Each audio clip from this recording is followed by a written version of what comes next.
En el nombre del Padre, y del Hijo, y del Espíritu Santo. Amén.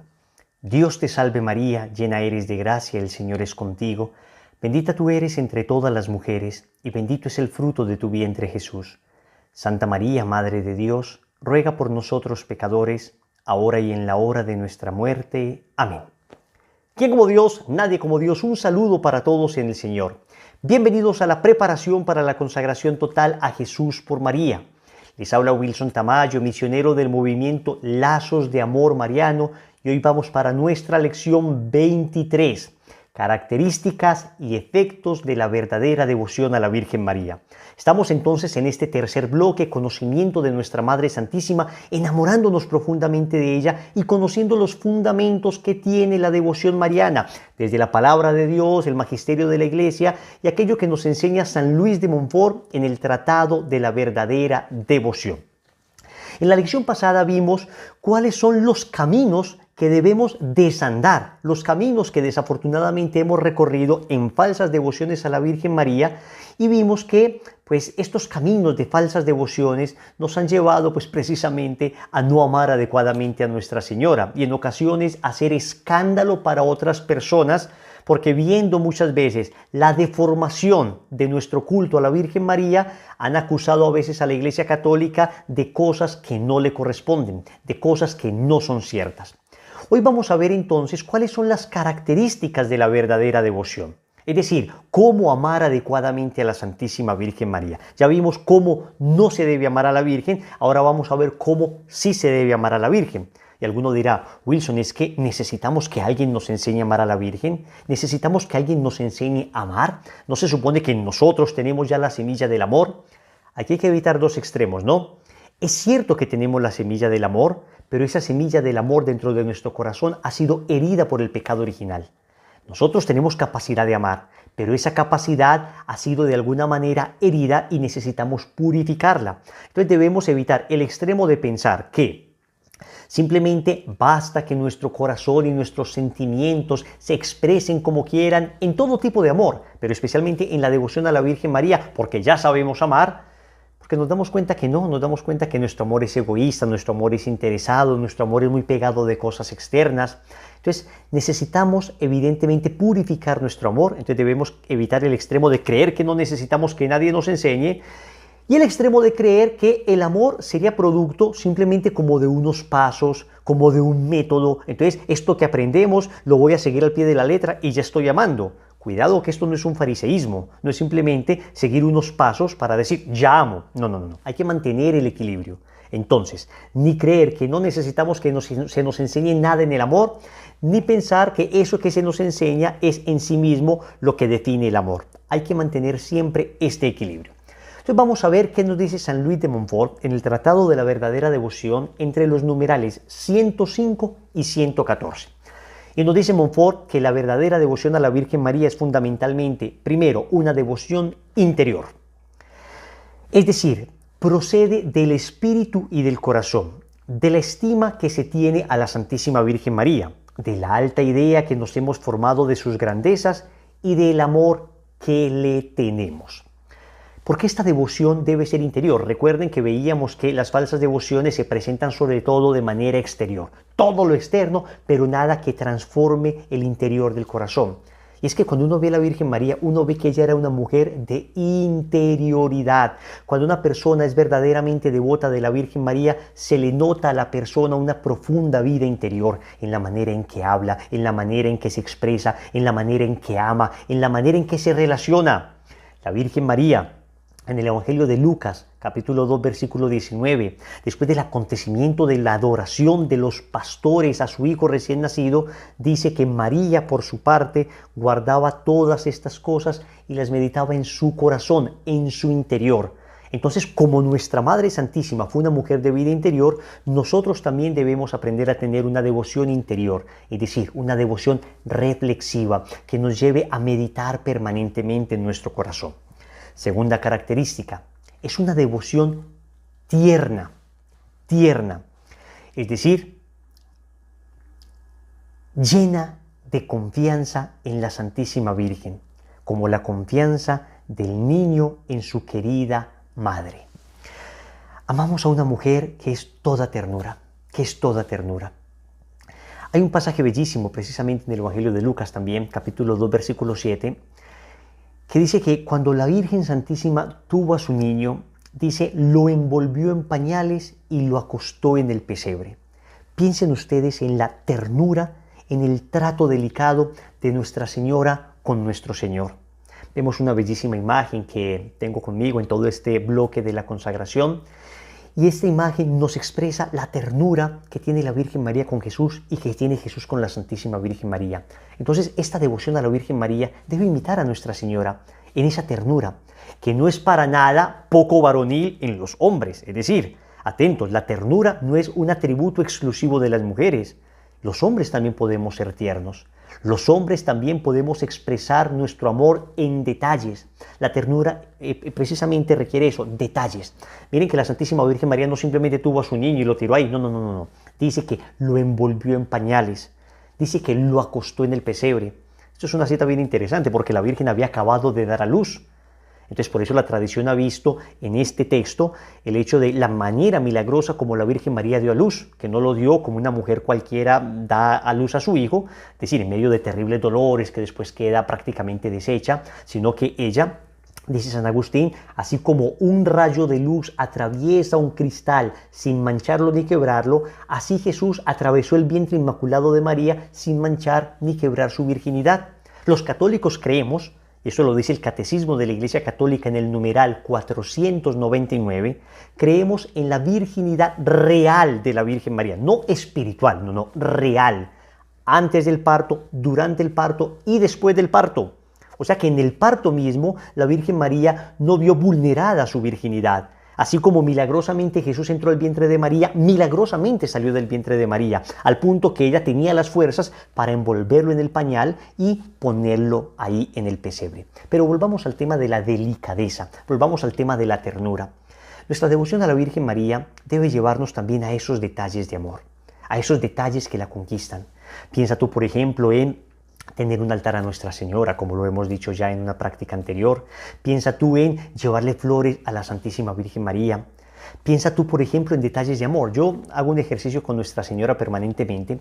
Cuando llego, por ejemplo, a un centro comercial, que en ocasiones es difícil encontrar dónde estacionar el carro, siempre le digo a la Virgen María, bueno, a ver, ¿quién va a dar el detalle de amor a quién? ¿Quieres tú que yo te dé un detalle de amor teniendo paciencia y buscando el lugar donde estacionar mi carro en la manera más lejana y la más complicada? Pues si quieres yo te doy ese acto de amor de mi paciencia. O me quieres dar tú un detalle de amor encontrando rápidamente un lugar donde estacionar. Yo digo, lo que tú quieras.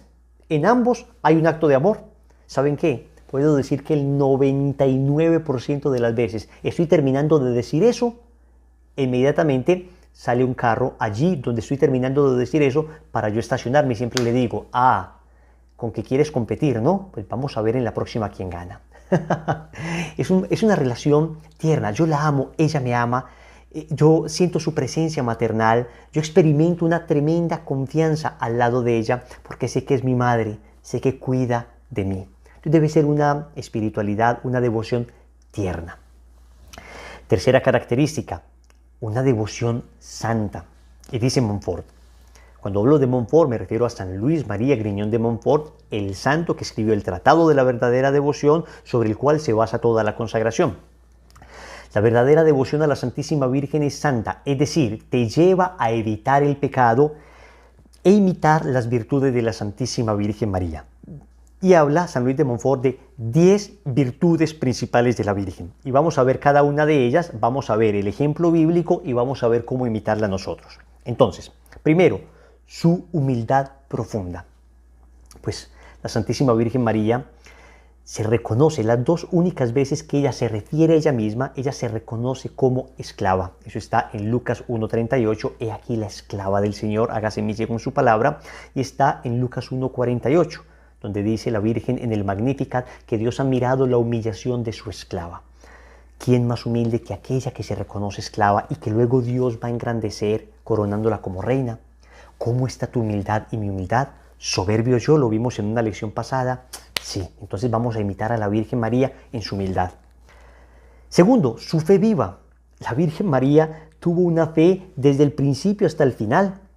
Es increíble, cuando el ángel se le aparece a la Santísima Virgen María, le dice dos cosas: que ella quedará embarazada y que su prima Isabel también, a pesar de su ancianidad, va a estar embarazada. Yo creo que nosotros no reflexionamos suficientemente en la fe de María. A ver, en esa época no había ecografías, no había manera de saber si uno está embarazado o no, sino hasta meses después, donde los síntomas de la mujer manifestaban el embarazo. Pero la Virgen María creyó inmediatamente en la palabra del ángel. Es más, tanto creyó que se fue donde su prima Isabel. Y tampoco cuando el ángel le dijo: tu prima Isabel, anciana, está en su 6º mes de embarazo. No había teléfono para llamarla, no había un email para preguntarle: oye, ¿cómo estás en tu embarazo? Tenía que recorrer un camino de 150 kilómetros la Virgen María desde Nazaret, donde vivía la Virgen María, hasta las montañas de Judea. 150 kilómetros, un viaje de unos 8 días. Y la Virgen María no es que va a ir a confirmar si lo que el ángel le dijo es cierto. Ella va a ayudar a su prima Isabel en medio de su embarazo. Creyó en las palabras del ángel.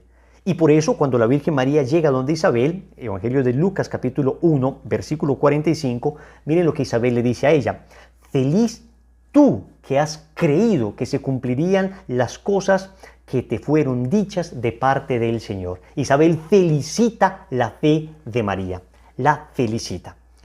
¿Cuánta fe necesitamos nosotros? Necesitamos una fe viva como Nuestra Señora. Necesitamos creerle a Dios. Necesitamos no solo creer en Dios, sino creerle a Él, lo que Él nos dice. ¿Saben muchas veces por qué nosotros tenemos inconvenientes en nuestro camino de conversión? Porque nos falta creerle a Dios. Le creemos en Él, pero no le creemos a Él. Entonces, Él nos dice: busca primero el reino de Dios y su justicia y lo demás se dará por añadidura. Y uno es: no, primero la añadidura y después el reino de Dios.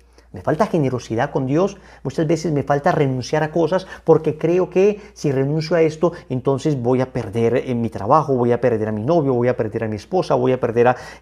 A veces hay que tomar decisiones por amor a Dios, en fe, fe viva como María.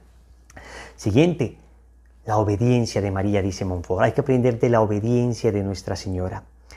Y esta obediencia se resume en una palabra. La Virgen Santísima, después de que el ángel le anuncia que sería la madre del Mesías, le dice: Ecce ancilla Domini fiat mihi secundum verbum tuum. Eso es una palabra latina que significa: he aquí la esclava del Señor, hágase en mí según tu palabra. Obediencia, obediencia. Con todo lo que implicaba, ¿no? Con todo lo que implicaba que ella sería la madre del Mesías, que no le iban a entender, que a San José tendría que explicárselo el mismo ángel. Obediencia. Sigue la voz de Dios. Ya vimos una lección de la obediencia. ¿Y tú y yo cómo estamos en el tema de la obediencia? Oración continua, otra virtud de la Virgen María. Pues volvamos al tema de María meditando y reflexionando todo eso en su corazón. Lucas 2:19. Recuerden que todas estas citas bíblicas quedarán en la descripción si no las logran escribir. No se preocupen. Lo importante es que ahora entendamos. María, por su parte, guardaba estas cosas y las meditaba en su corazón. Pensemos en el Magnificat también. La oración que la Virgen María compone, una oración bellísima, nos enseña a orar. ¿Y tu oración y la mía cómo están? ¿Estamos orando suficientemente? ¿Guardamos las cosas en el corazón? ¿Los acontecimientos de la vida los ponemos nosotros en oración? Antes de tomar una decisión importante, nosotros sometemos a Dios esa decisión, como lo vimos ya en el tema de la oración. Es importante imitar a la Virgen en su oración continua. Mortificación universal. Ya vimos también el tema de la mortificación. Cuando la Virgen María se encuentra con Simeón, entonces Simeón allá en el templo, este anciano que lleno del Espíritu Santo le dice a la Santísima Virgen María: a ti misma una espada te atravesará el alma. Lucas 2:35. Ahí está toda la mortificación de la Santísima Virgen María, no solo en su vida cotidiana, digamos, con las oraciones, ayunos, súplicas, mortificaciones que ella tenía como una mujer profundamente religiosa, sino las mortificaciones que le iba a implicar seguir al Señor, esos sufrimientos que le iba a implicar seguir al Señor. Y ella permaneció fiel. Esa espada atravesó su corazón y al pie de la cruz no fue una espada, sino 1000 espadas mientras veía morir a su hijo. Y tú y yo, ¿cómo afrontamos las dificultades de la vida? Como María, firmes, con fidelidad. La pureza divina de María, dice Montfort. Y cuando hablamos de la pureza, hay un pasaje, es la única cita bíblica, el único versículo bíblico donde en 2 ocasiones se llama a una mujer virgen. Lucas 1:27. dice que el ángel Gabriel se apareció a una virgen, primera vez le dice virgen, desposada con un hombre llamado José de la casa de David. El nombre de la virgen era María.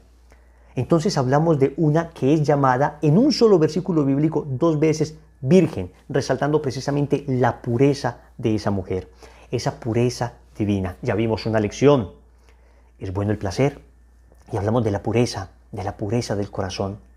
Entonces, ser devoto de la Virgen María te lleva a una devoción santa porque te lleva a imitar esas virtudes. Si uno solo no puede y uno le dice, mamá, Virgencita, suplica al Señor por mí la gracia de la pureza interior, la gracia de la limpieza del corazón. Y con la Virgen María las cosas se consiguen rapidísimo, créanme. Las gracias que he visto en personas, por ejemplo, adictas a la pornografía durante años, y que luego una vez se consagran a la Santísima Virgen María, ella viene a trabajar en el alma y a borrar esas imágenes que quedaron grabadas en la imaginación a una velocidad realmente sorprendente. Esta devoción es bellísima porque lo santifica uno. La caridad ardiente de la Virgen María, otra virtud de la que habla San Luis de Montfort. Y esa caridad, ¿dónde la vemos? Lucas 1:39, cuando la Virgen recibe el anuncio del ángel y el ángel le dice a María que su prima Isabel está esperando a su bebé en su ancianidad, la Virgen María se va. Pero miren la expresión que utiliza el evangelista. En aquellos días se levantó María y se fue con prontitud a una región montañosa de la ciudad de Judea, de una ciudad de Judea. Con prontitud, cum fascinationem, dice el texto en latín.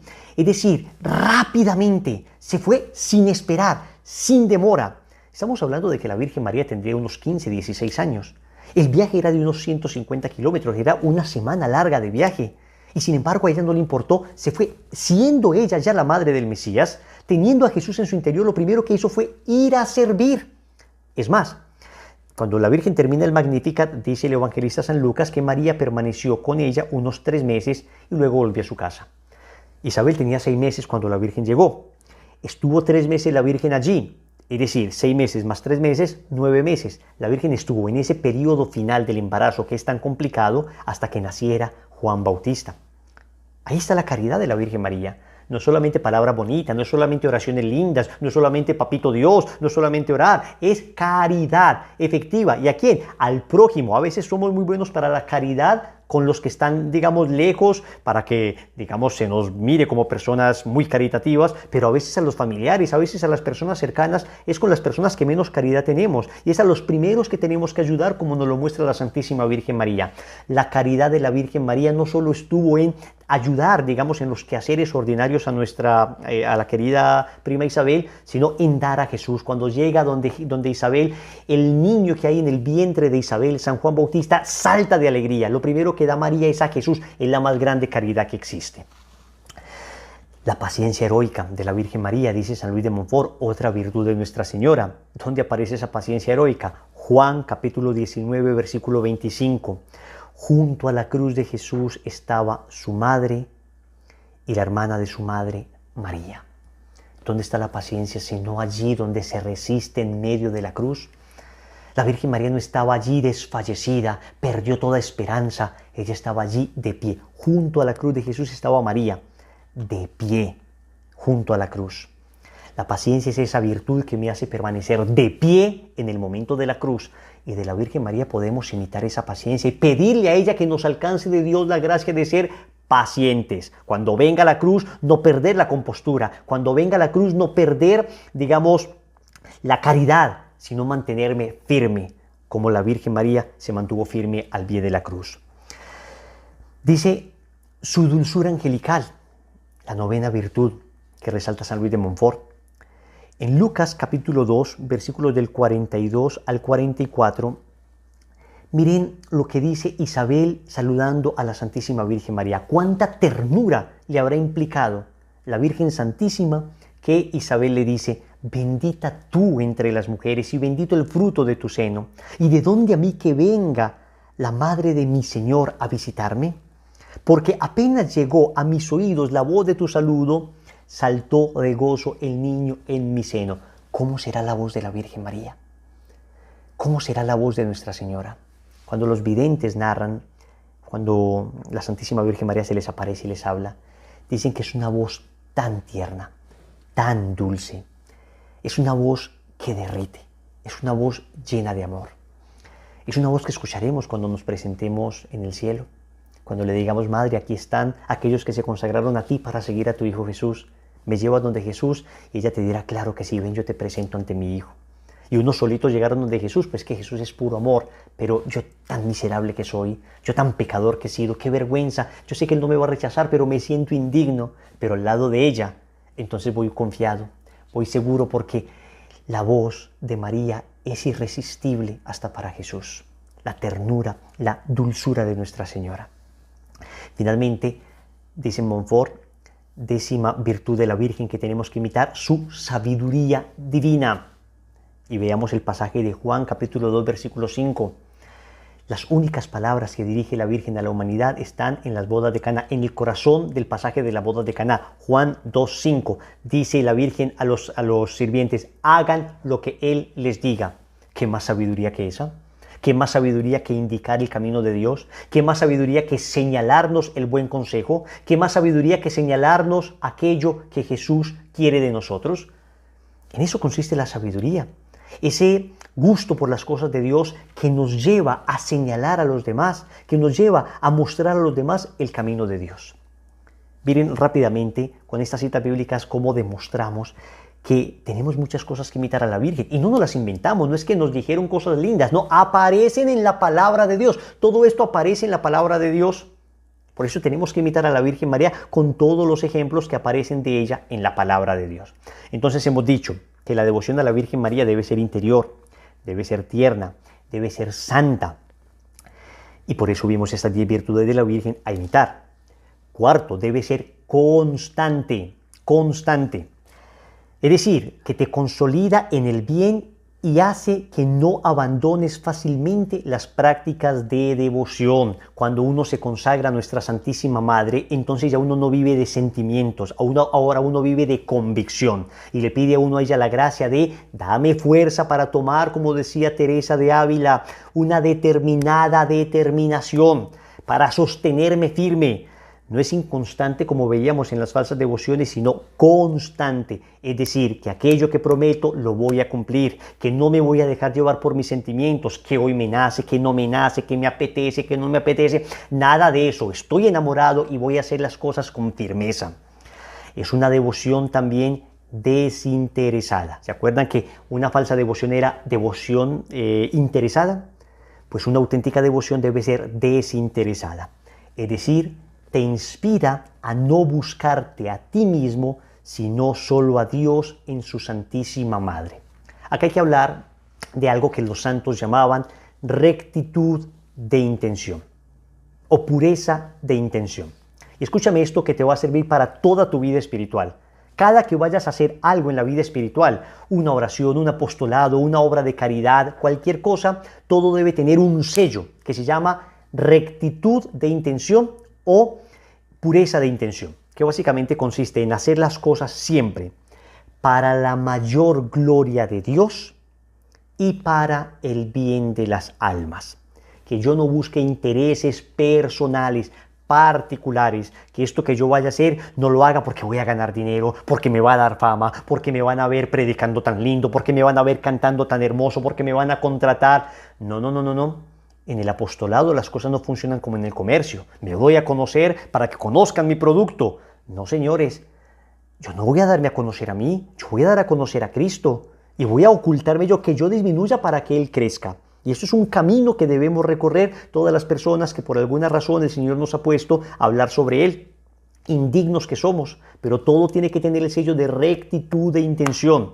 Rectitud de intención, que no se busque nada más que la gloria de Dios y el bien de las almas. Ad maiorem Dei gloriam, dicen los jesuitas, para la mayor gloria de Dios, et salus animarum, y la salvación de las almas. Es indispensable que siempre, en todo, busquemos a ver lo que te agrada a ti, Señor, lo que tú quieras, Señor. Y a la Santísima Virgen María, a ver qué quieres tu mamá, lo que tú quieras, no lo que yo quiera. Entonces, cuando uno tiene una devoción desinteresada, ya uno puede pedir algo, incluso uno puede decir: te suplico por esto, pero lo que Dios quiera. Lo que Dios quiera. Si eso no me conviene, pues no pasa nada, será lo que Dios así le parezca. Entonces, miren eso tan lindo. Estas características de la verdadera devoción, repitámoslas. Es una devoción interior, es decir, procede del espíritu y del corazón. Tierna, es decir, llena de confianza en la Virgen María. Santa, es decir, te lleva a evitar el pecado y a imitar las virtudes de la Virgen María. Constante, es decir, te consolida en el bien y hace que no abandones fácilmente las prácticas de devoción. Y desinteresada, es decir, te inspira a no buscarte a ti mismo, sino solo a Dios en su Santísima Madre. Estas son entonces las características de la verdadera devoción. Cuando la verdadera devoción a la Virgen María se vive de esta manera, entonces produce frutos en el alma. Saben ustedes que todo amor verdadero produce frutos, porque el amor se difunde.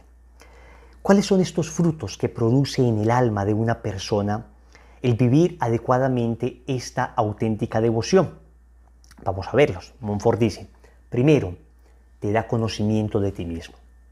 Cuando uno es fiel, por ejemplo, en la oración del Santo Rosario, en buscar vivir esta consagración con coherencia, en huir del pecado, entonces lo primero que uno recibe es como luces para conocer las virtudes que Dios me ha dado, para cultivarlas, y los vicios que tengo para rechazarlos, sanarlos y superarlos. Segundo, nos lleva a participar de la fe de María. Y acá les quiero decir algo bien importante. Uno muchas veces quisiera que Dios le evitara a uno, digamos, circunstancias difíciles, ¿no? Les he contado que nosotros, por ejemplo, perdimos una bebé que esperábamos con mucho anhelo. Hemos tenido reveses económicos en nuestra vida, hemos tenido dificultades de todo tipo, enfermedades, el infarto de mi papá. A veces hay momentos difíciles, curiosos, donde pareciera que todo, digamos, conspirara para que sucedieran simultáneamente enfermedades, dificultades económicas, pero, bueno, en fin. Esto sucede por el hecho de que estamos vivos, de que existimos. Uno no le dice al Señor que no me suceda esto, no. Uno le dice al Señor, cuando esto suceda, ayúdame a enfrentarlo con fe. Ayúdame a enfrentarlo con una visión sobrenatural, a unirme a tu cruz bendita. Y esto lo concede la consagración. La consagración no te hace como intocable, no te hace pues como un ser que una vez te consagras nada te va a pasar. No, normal, un ser humano común y corriente. No te va a pasar ni más ni menos de lo que naturalmente pasa. Tal vez menos sí, porque hay muchas cosas que nos pasan por el pecado y cuando uno se consagra se aleja del pecado. Pero sobre todo hay que entender que lo ordinario de la vida, la enfermedad, una quiebra económica puede llegar, pero uno siente dentro de sí una confianza, una convicción interior, como que María, nuestra Madre, nos alcanza una fe incólume, una fe sana que a pesar de todas estas dificultades se mantiene ahí, lozana, fresca, firme, de hierro, de acero. Entonces, esto es importante. Segundo efecto maravilloso de esta consagración, participación de la fe de María. Tercero, madurez cristiana. Y dice Montfort, cuando usted se consagra a nuestra Madre, usted ya deja de tener esa fe inmadura donde uno hace las cosas que Dios manda por miedo. Eso se llama fe inmadura.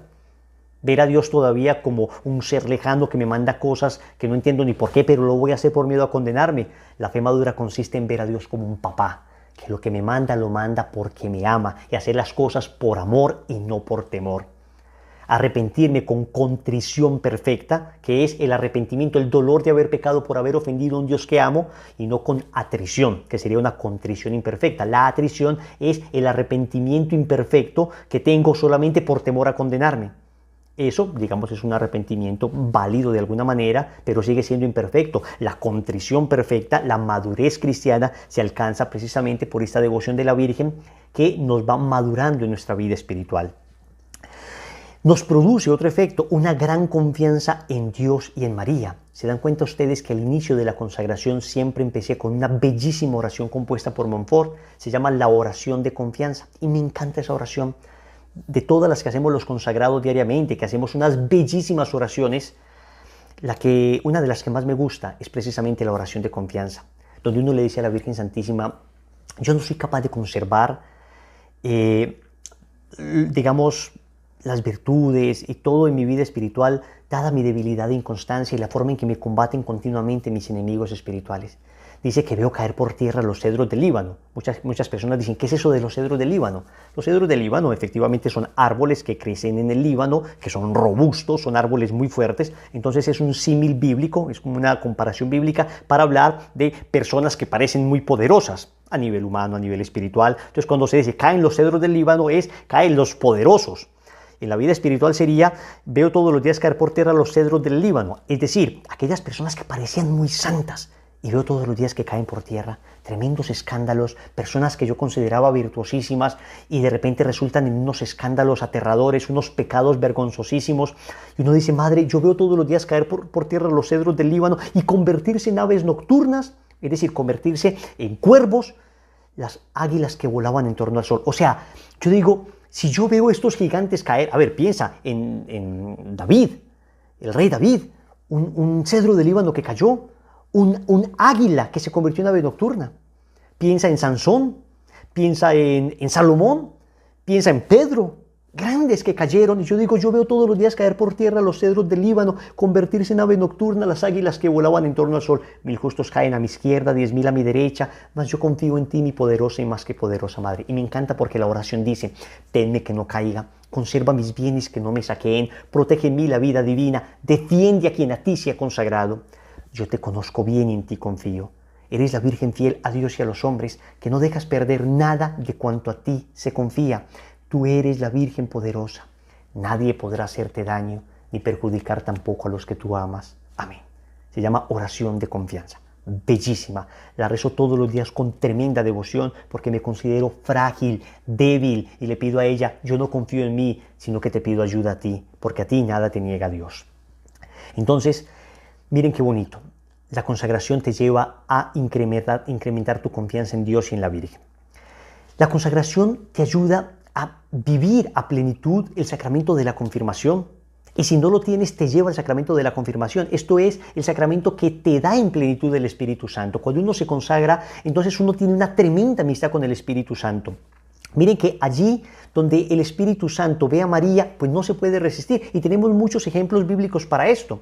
Recuerden en la Anunciación, Lucas 1:35, dice el ángel Gabriel que el Espíritu Santo descenderá sobre ti y el poder del Altísimo te cubrirá con su sombra. Esa sombra, esa Shekinah de Dios, esa sombra de Dios es el Espíritu Santo, la misma que bajaba sobre el Arca de la Alianza en el Antiguo Testamento para decir que era posesión de Dios, bajaba sobre María. Entonces María llena de Espíritu Santo. Luego por allá cuando la Virgen visita a su prima Isabel, Lucas 1:41 dice que cuando María saluda a Isabel, dice, Isabel quedó llena del Espíritu Santo.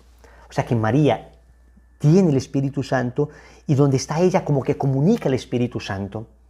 Luego, cuando van a presentar al niño Dios en el templo y el anciano Simeón encuentra a María y a José, dice que Simeón estaba en él el Espíritu Santo. Lucas 2:25, estaba en él el Espíritu Santo. O sea, allí donde está María, pareciera que siempre está el Espíritu Santo. Y no es coincidencia, sino que María lo atrae como un imán. ¿Qué pasó en la cruz? En la cruz, dice Mateo 27:45, que desde la hora sexta, desde las 12 del mediodía hasta la hora nona, hasta las 3 de la tarde, dice que hubo oscuridad sobre toda la tierra. Hubo una gran sombra que lo cubrió todo. ¿Era quién? La sombra del Espíritu Santo cubriéndolo todo, dicen algunos intérpretes de la Biblia y algunos padres de la Iglesia. Pues allí estaba, por supuesto, Jesús, Dios mismo, pero también estaba María. A lo que me refiero es que es curioso que allí donde está María siempre está el Espíritu Santo. Luego en Pentecostés, Hechos de los Apóstoles, capítulo 1, versículo 14, dice, estaban los apóstoles reunidos en el cenáculo, todos ellos perseveraban en la oración, con un mismo espíritu, en compañía de algunas mujeres, de María, la madre de Jesús. Es decir, allí había unas mujeres, pero los Hechos de los Apóstoles resaltan a María, la Madre de Jesús. No eran solamente varias mujeres, sino que estaba particularmente María. E inmediatamente los mismos Hechos, capítulo 2, versículo 4, dice que llega el Espíritu Santo, que hubo un temblor en ese lugar, en ese recinto, quedaron todos llenos del Espíritu Santo y se pusieron a hablar en otras lenguas, según el Espíritu les concedía expresarse. ¿Les queda duda que donde está María viene el Espíritu Santo? Si el Espíritu Santo ve que tú estás imitando a María y que cultivas en tu corazón la devoción mariana, es que viene a ti. Viene a ti. Por eso nosotros cuando invocamos al Espíritu Santo decimos, ven Espíritu Santo, ven por medio de la poderosa intercesión del Inmaculado Corazón de María, tu amadísima esposa. Como que el Espíritu Santo no se resiste a la presencia de María, sino que es atraído como un imán. Entonces, otro fruto de la consagración es precisamente ese, ser lleno del Espíritu Santo. Vamos concluyendo. Otro fruto es la transformación en María a imagen de Cristo. Acá el ejemplo que da Montfort es muy bello. Dice que María es como un molde en el que la segunda persona de la Trinidad se introdujo y que esa segunda persona de la Trinidad, el Verbo del Padre, salió de ese molde siendo Jesús. Que si tú quieres ser como Jesús, entonces tú y yo debemos introducirnos espiritualmente en el vientre de María para ser como Cristo. A ver, hombre, es que nosotros debemos nacer de nuevo. El Señor le dice a Nicodemo, tienes que nacer de nuevo. Y biológicamente se nace de nuevo de una mujer. Pues espiritualmente nosotros nacemos también del vientre purísimo de Nuestra Señora. Espiritualmente nacemos de ella. Debemos como introducirnos espiritualmente en el vientre de María para ser formados como Cristo. Y así ser moldeados a imagen de Él. Porque no es que nosotros queramos finalmente ser como María. Es que tratamos de imitar a María porque María fue como Jesús. Porque María fue como Jesús. Nosotros queremos ser como Cristo, como María fue como Cristo. ¿Quién como Dios? Nadie como Dios. Y después de Dios, nadie como María. Finalmente, Montfort habla de que esta devoción lleva al alma a dar la mayor gloria a Jesucristo. La mayor gloria a Jesucristo. Y así lo describe Montfort, lo voy a leer textualmente, que es bellísimo. Dice, siempre que piensas en María, ella piensa por ti en Dios. Siempre que alabas y honras a María, ella alaba y honra a Dios por ti.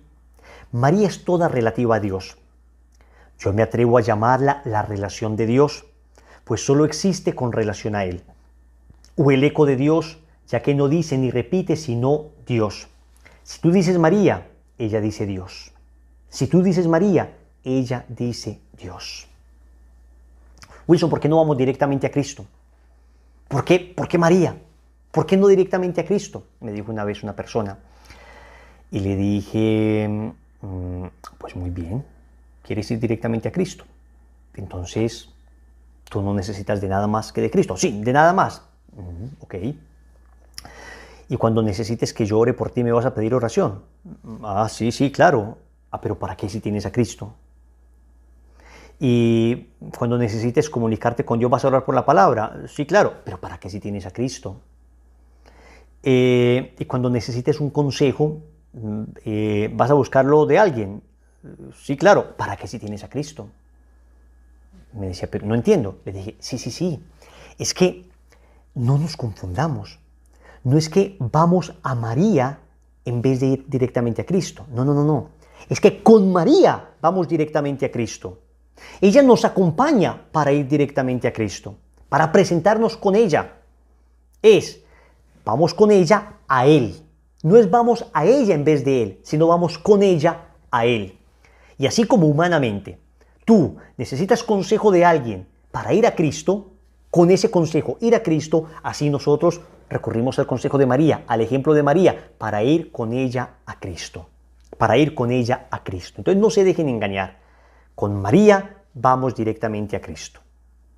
Con María vamos directamente a Cristo. ¿Quién como Dios? Nadie como Dios. Yo quiero que terminemos esta lección muy enamorados de nuestra Madre. Que le digamos a nuestra Madre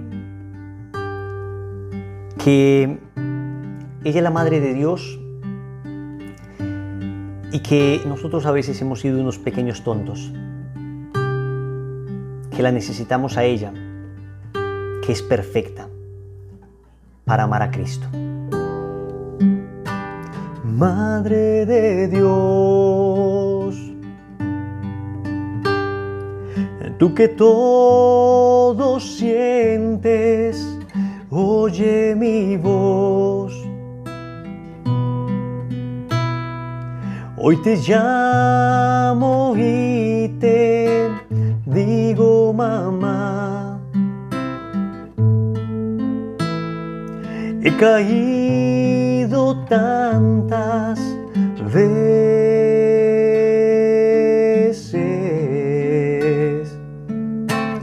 vacío estoy, le he huido siempre a la verdad.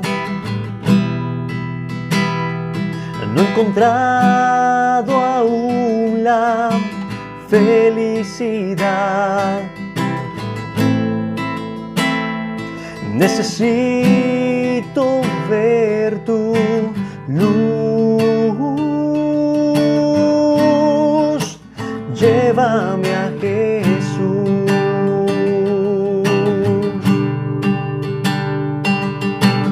Me postraré a su lado y de mí le hablaré. Le diré que haga otro de mí y se olvide de lo tonto que fui.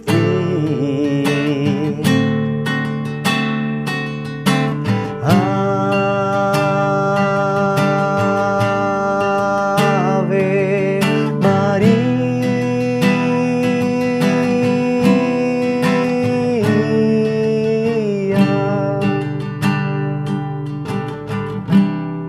Dile a tu madre, a la Virgen, que te lleve a Jesús. Ella lo sabe hacer perfectamente, que te ayude a ser como Jesús. Introdúcete espiritualmente en ese vientre maternal para que salgas configurado con Cristo. Y después de Dios, nadie como María.